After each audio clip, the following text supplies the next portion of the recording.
Hi, everyone. This is Heather Box from the Million Person Project. Thank you for tuning in to the Stories Are Power interview series. I'm so excited to be here today with Samhita Mukhopadhyay, who is a writer and an author and is one of the most incredible activists that I have met. So thank you so much for joining us, and I'd love for you to introduce yourself to the viewers. Sure. I'm so happy to be here. Again, my name is Samhita. I am a writer. I've been a writer for about a decade, and I am currently an editorial director at a millennial media company called Mike, where I run the identities vertical. And it's kind of like where my activism comes into play. I'm really invested in the stories and kind of at the intersection of identity and experience and how different communities and groups of people experience the world based on who they are. Cool. Well, I'm so excited to have you be a part of this conversation. And, one of the things that is going on in this series is that people are tuning in every day and listening to these interviews, and then they're writing into me. And most of the people who are writing into me are asking me questions like, I've been so inspired by these people telling their stories and talking about the tips for sharing stories, but what about when you have a story that you feel like the world isn't ready for? Like it's too whatever, too heavy, too sad, too outside the box. Mm-hmm. What advice do you have as someone who works in sort of culture shifting world? I think that everybody has their own journey around when they're ready to tell their own story or whatever part of their story they want to share. And often, we may say, oh, it's the world that can't handle it. But if you look a little deeper, it's actually that you're not ready, right? And you're not ready for how the world would handle it or how people may react, right? And for myself, in kind of telling many of the stories that I've told about myself, I wrote a book about dating and it was, not all of it was happy. A lot of it was private. It was, things that I knew after I wrote my mother would read. And I think the biggest obstacle for me was that like being vulnerable publicly is scary and that my story wasn't legitimate in some way and that people would judge me for it. It's not necessarily that I thought the world wasn't ready. It's that I wasn't ready for how the world could potentially react. My biggest piece of advice with this is to hear other people's stories and to think about the stories that have transformed you, right? And to not assume that people are going to judge you the way that you think they're going to judge you, and kind of creating that space for yourself to say, I am legitimate. This is an experience that I had, and I may not think it's legitimate and I may not think it's valid, but that is your experience. And I think going through the process of kind of honoring that and, starting small, like don't just step up onto a stage of 5,000 people, but start by telling a friend, right? Or start to socialize yourself and really start to feel what it's like when you tell someone your story and or your deepest truth and the world doesn't shatter and crumble in front of you and you're actually able to then go on and, continue to tell that story. Yeah, I love that idea of, when you need inspiration to look out in the world and recognize the stories that have really inspired you and helped you feel connected to your own experience. That's what I think is really powerful about storytelling. And it's also something that I have seen you really play a really important role in. When we were in a workshop together with 40 people earlier this year, and Samhita so bravely got up and shared her story in a way that opened up the room and sort of made a new definition for what honesty was and what was safe to say in that room. And so, Samhita, when I saw you do that, I was so inspired by you. And when I saw what it did to the room, I was like, this is what I live for. I live for this. I live for someone standing in their deepest truth and liberating themselves in front of a group of people from that story, and then having the room feel more open inside them, have each person to feel more open inside themselves because of that. So I'd love for you to share with the viewers, whatever piece of that you're willing to share. Yeah, so that was a really pivotal experience for me, and kind of, I've been in the business of storytelling for over a decade. The kind of focus and motivation in my career has been kind of unearthing untold stories, right? And starting with my grandmother and my mother, and like generations of women that didn't have space to tell their stories, and that their DNA lives through me. And I knew that it was like my role and my purpose in life to uncover the stories, specifically of women that had been untold. I think that often when you do this work, it's really easy to focus on other people's stories and not really dig into your own. And because of, I'm a professional, I was very curated in the types of stories that I felt comfortable telling about myself, that I felt fit into a larger narrative of who I am and what's the work that I do. And, this particular retreat, because it was a different type of storytelling retreat where people were really telling stories, not necessarily to intentionally inspire others, but more for personal freedom, which is what you had said, and you really set the tone for that. And I really took that to heart and said, what would it look like for me to talk about an experience that I don't talk about publicly ever? And,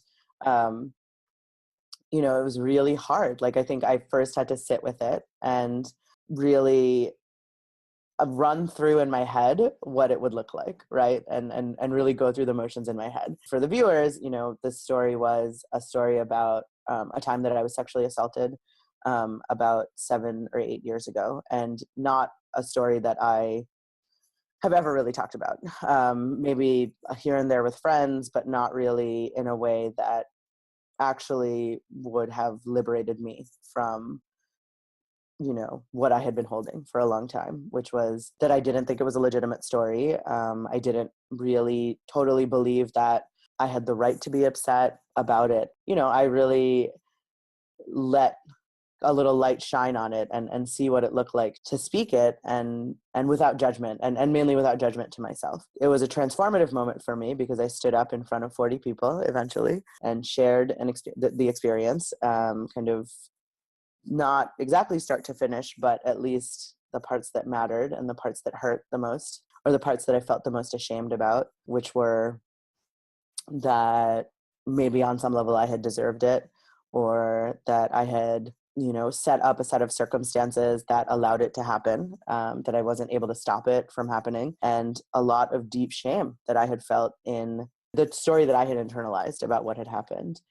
And in getting up and telling the story and sharing and kind of seeing the look of compassion on people's faces, but not just compassion, like deep understanding in knowing that we all carry wounds that we are ashamed of, even if it's things that other people have done to us. We didn't deserve them, and we're survivors, and we're strong, and it shouldn't have happened, right?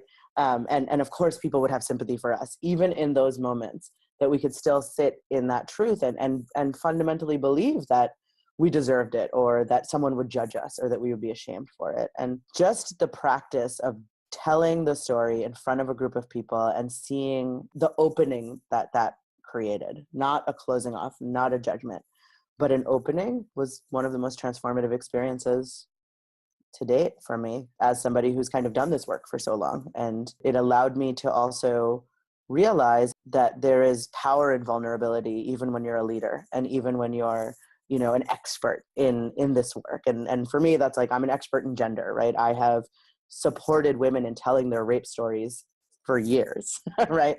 For 20 years, I've done that work. And, that I think I was afraid that as a leader, for me to be vulnerable showed that I hadn't done my own work. But the reality is I hadn't. I hadn't done my own work. And I was supporting other people's stories almost at the cost of my own healing, because inside I was suffering and I was not allowing myself to heal because I was so invested in giving other people space to heal. There's so many different layers to telling a story. There's like the actual story of what happened. But for me, the more transformative part of the story is the process it took me to uncover it and actually tell the story. And that has been how I tell the story now. It's not that, you know, in the X year I was sexually assaulted and this is what happened to me and this is my story. It's about my process of internalizing and holding that story in and what that did to me and the process of transformation through telling that story. Yeah, so incredibly powerfully said. I want to say thank you to you in that moment too, in that workshop, for sharing your story, because for me, it opened up something in me that I had never even identified as a story. When you were talking about, you know, being sexually assaulted and thinking it was your fault, maybe, or questioning whether it was your fault, or saying, well, I put myself into that situation. I realized in that moment that I had had an experience where I was really drunk and had an unwanted, you know, sexual encounter. And I had never even allowed myself to really say that out loud, that, you know, I really didn't want that. And so hearing you share your story and having someone say in front of a group of people, it's okay to feel like, I wish I didn't do that. It's okay to feel like, I wish that the world was a safe enough place to be really drunk and not have unwanted sexual encounters. You know, it's okay to, whatever. I was feeling like 20 things at once. In you sharing your story, what happened for me was those 20 things that I think about that experience in my life, I don't have to decide on one of them. I can share all 20, and that can be my truth about that experience. And I think that what you're saying about, it's not the story about what happened to you or about what you did. It's the story about sort of who you've chosen to be and your process in that, given that.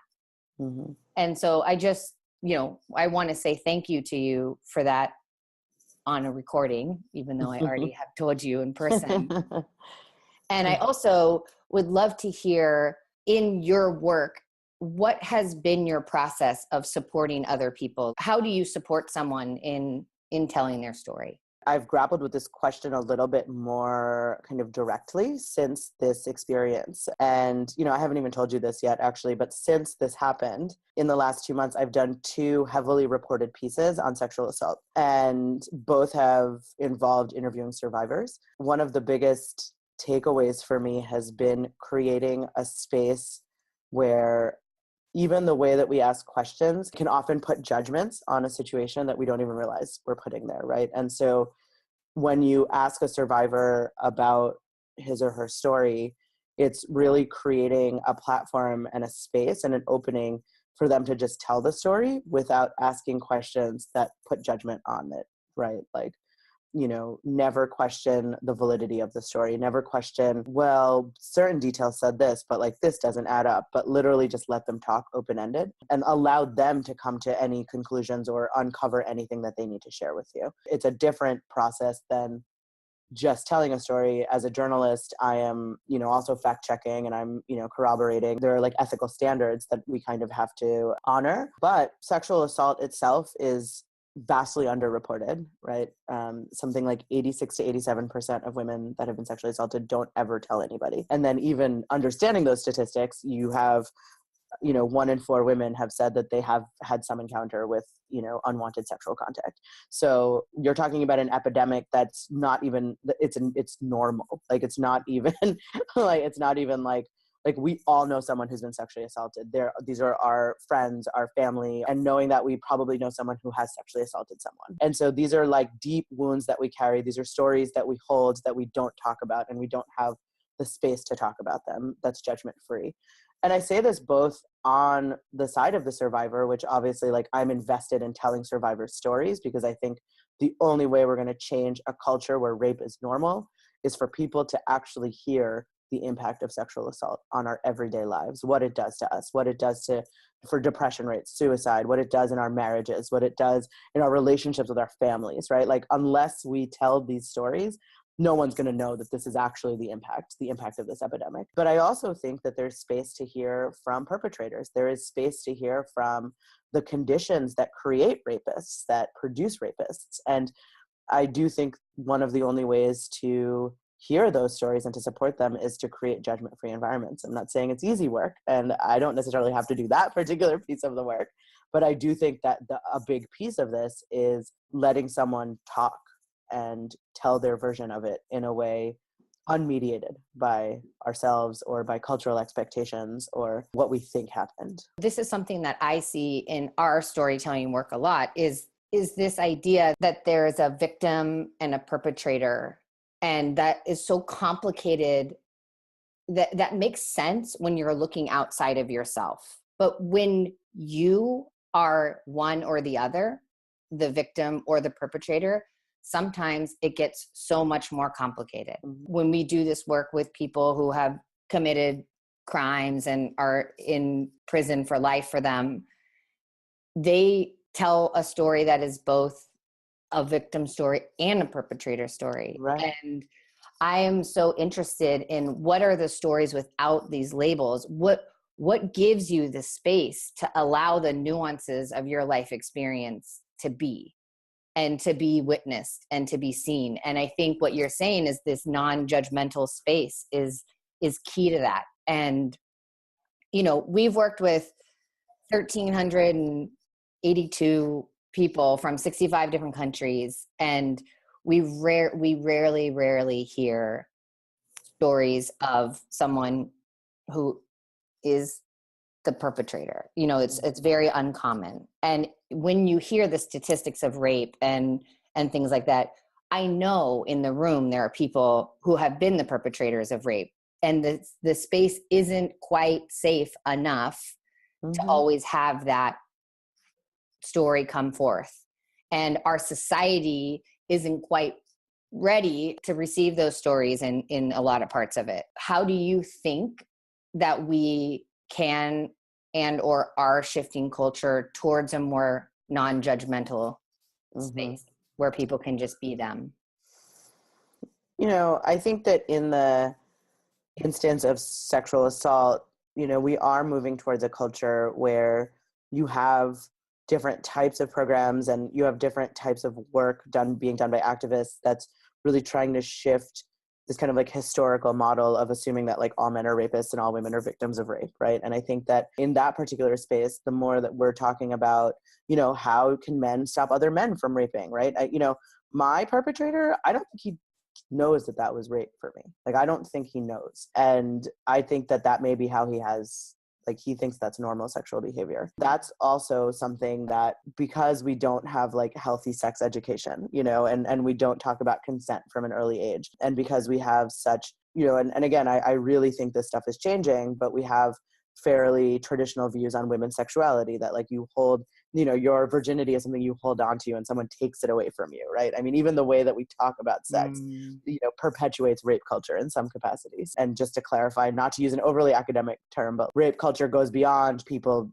experiencing sexual assault, but looks at all of the other systems, you know, like the criminal justice system, where it's almost impossible to prosecute rape because it's he said, she said, or a lot of advertising that sometimes glorifies rape, where you'll see, you know, a woman surrounded by men and it's like high fashion. And you're like, that's a gang rape scene. And like, we need to talk, right? Like all these like subliminal messages that are around us that kind of support what they call rape culture. I think that for that to change, it requires us being much more honest about the role that we each play in kind of perpetuating it. Whether, you know, I think it's very easy for men to say, well, I don't do it, but I've never done it. I don't do it, right? But it's like, but your best friend did, and you were probably at the party and you saw him do it and you didn't say anything, right? And that's how we change the culture, is to hold each other accountable, and not from a place of judgment, right? Like, you know, from a place of, look, I don't want you to get in trouble. This is how to not do this in this moment. And I do think that there is space opening up for that more broadly. Beyond just sexual assault, like if you just want to talk about the stories that we hold and creating spaces, you know, I'm working in a mainstream publication that has a vertical that's dedicated to documenting the stories of marginalized communities. Even if we look at like Beyonce's last album, Lemonade, right? She has taken it upon herself to document and visually, express the stories of Black women and Black women bodies and how they have been treated historically and from this place of empowerment. And I think that we are seeing a cultural renaissance around this, around complicated ways to tell stories and prioritizing difference and prioritizing the nuances in these stories. So I do think the cultural space is opening up more than we've ever seen for people to fully tell their own stories.